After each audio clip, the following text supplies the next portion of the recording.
एक बड़ी खबर आपको बता दें, नतीजे आने से पहले ही डोनाल्ड ट्रंप ने एक बड़ा दावा किया है। उन्होंने कहा है कि इस बार 2016 से भी बड़ी जीत होगी, यानी अपने आप को पहले ही विनर घोषित कर दिया डोनाल्ड ट्रंप ने। वो कह रहे हैं अमेरिका के आने वाले 4 साल शानदार होंगे और फ्लोरिडा, एरिज़ोना और टेक्सास में बड़े मार्जिन से जीत रहा हूं। अगर ये बात सही है तो बहुत बड़ी बात है, क्योंकि ये तीनों स्टेट स्विंग स्टेट माने जाते हैं और यहां पर अगर ट्रंप दावा कर रहे हैं कि वो बड़े मार्जिन से जीत रहे हैं, इसका मतलब वो जीत के करीब पहुंच सकते हैं। लेकिन उनके दावे और हकीकत क्या एक हैं? क्या वाकई जो ट्रंप कह रहे हैं वही होने वाला है? ये अब से कुछ देर बाद, कुछ घंटों बाद, या हो सकता है कल या परसों तक पता चले, क्योंकि इस बार पोस्टल बैलेट से बहुत वोटिंग हुई है और उनकी गिनती में वक्त लगता है। ये कहा जा रहा है कि इस बार वोटों की गिनती में डिले हो सकता है।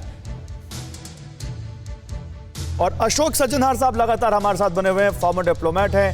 हमारे साथ राजन जी जुड़े हुए हैं, जो कि जियो पॉलिटिक्स को अच्छे से समझते हैं। एक बार फिर से आप लोगों का स्वागत है। अशोक जी, क्योंकि हम देख रहे हैं वोटिंग तो चल रही है लगातार, हालांकि अभी ये बहुत ज़्यादा ट्रेंड्स है नहीं जो अमूमन आने लगते हैं, क्योंकि अब वोटिंग अपने लास्ट फेज में जा रही है। अगर इंडियन टाइम के हिसाब से देखें सर, तो 7:30 बजे तक टाइम खत्म हो जाएगा।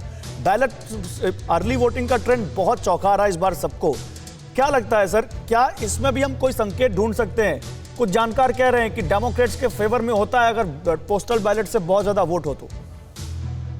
देखिए, आप काफी कमेंटेटर्स और एनालिस्ट का यही मानना है। अर्ली वोटिंग तो ज्यादा लोग ये मानते हैं क्योंकि अब कोविड-19 से हम जूझ रहे हैं और वहां पर सोशल डिस्टेंसिंग है, मास्क है वगैरह वगैरह, ज्यादा एक दूसरे के करीब नहीं आना चाहिए, इसीलिए अर्ली वोटिंग हुई है।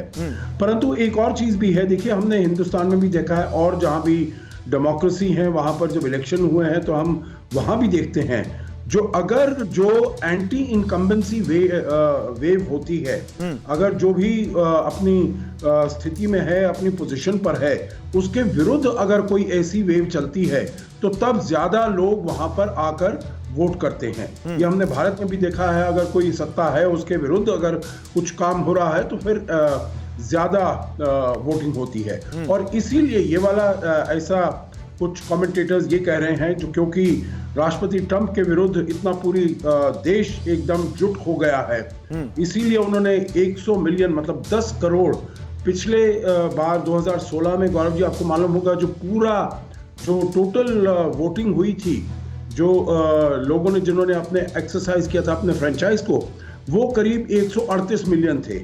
मतलब उसकी करीब 70% अभी तक अर्ली वोटिंग और मेल इन बैलेट से हो चुका है।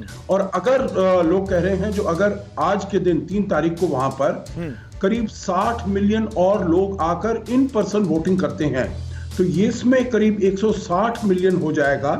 240 मिलियन है टोटल इलेक्टोरेट का साइज, तो मतलब ये करीब 67। तो फिर एक चीज यहाँ पर आप फिर वही होता है ना कि हम अपने यहाँ के चुनाव को एक्सपीरियंस को अमेरिका के चुनाव के एक्सपीरियंस में डालने लगते हैं। लेकिन राजन जी आप ये बताइए, कहा यह जाता है कि अगर कोई किसी चुनाव में पिछले चुनाव से ज्यादा वोट हो रहा है तो वो एंटी इनकम्बेंसी मानी जाती है, यानी मौजूदा सरकार से लोगों में गुस्सा दिखता है, इसलिए वो बढ़ चढ़कर उस सरकार को हटाने के लिए वोट करते हैं। ये एक ट्रेडिशन बताया जाता है।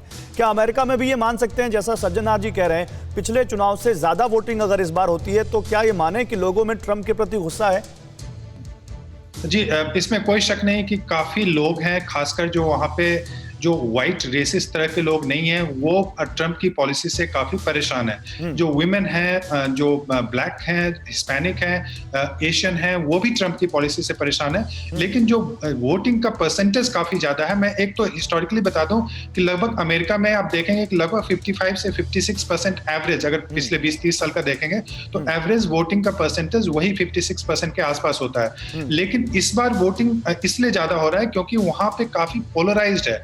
आप ये जानते हैं कि जहां भी एक्सट्रीम पोलराइजेशन होता है तो हर एक पार्टी अपने जो उनके सपोर्टर्स होते हैं उसको अच्छी तरह से मोबिलाइज कर पाते हैं। अड़ी सोमवार से शुक्रवार शाम 6 बजे सिर्फ TV9 भारतवर्ष पर।